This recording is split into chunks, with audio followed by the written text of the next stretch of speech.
Friends, ఈరోజు chicken different స్టైల్లో ఖోర్మా లాగా లెకిన్ ఖోర్మా కాదు ఎలా చేయాలో చూసేయండి. నేను 1 kg చికెన్ తీసుకున్నాను. ఇది బాదాం జీడిపప్పు పేస్ట్ నేను ఆల్రెడీ చేసి పెట్టుకున్నాను. అల్లం వెల్లుల్లిపాయ పేస్ట్ నేను 2 టేబుల్ స్పూన్స్ తీసుకున్నాను. గార్నిష్ కోసం కొంచెం కొత్తిమీర, దీంట్లో పసుపు, ఉప్పు, కారం, గరం మసాలా, ధనియాల పొడి. నా దగ్గర ఫ్రైడ్ ఆనియన్స్ ఉండే అది తీసుకొని పెట్టుకున్నా. అండ్ 2 టేబుల్ స్పూన్స్ ఆఫ్ పెరుగు, ఇంకా పచ్చిమిరపకాయలు ఇట్లా చీల్చి పెట్టుకున్నాను. ఒక్క నిమ్మకాయ. సో మనం ఎలా చేయాలో చూసేద్దామా. ఆల్రెడీ నేను నూనె పెట్టుకున్నాను.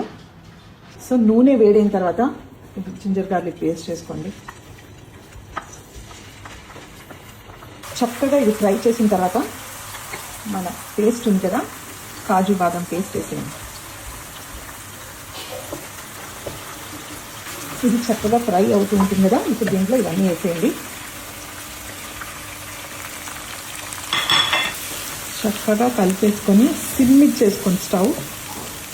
స్టవ్ సిమ్ చేసుకొని మూత పెట్టేయండి.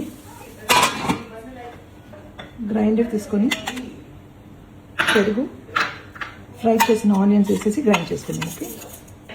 పేస్ట్ గ్రైండ్ చేసి పెట్టుకున్నాను, పక్కన పెట్టేసేయండి. కొంచెం వాటర్ వేసుకుంటున్నా.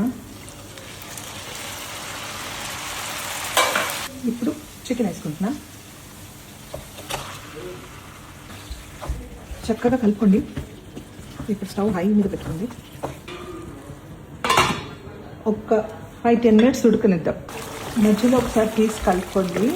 ఇప్పుడు ఈ స్టేజ్లో నూరి పెట్టుకున్న ఆనియన్ పేస్ట్ అని పెరుగు వేసేసేయండి.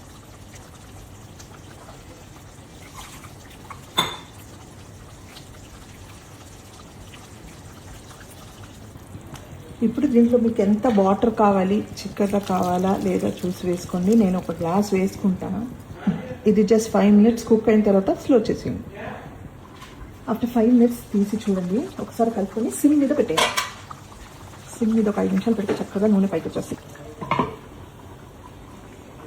చేసి పెట్టుకున్న పచ్చిమిరపకాయలు అండ్ కొత్తిమీర.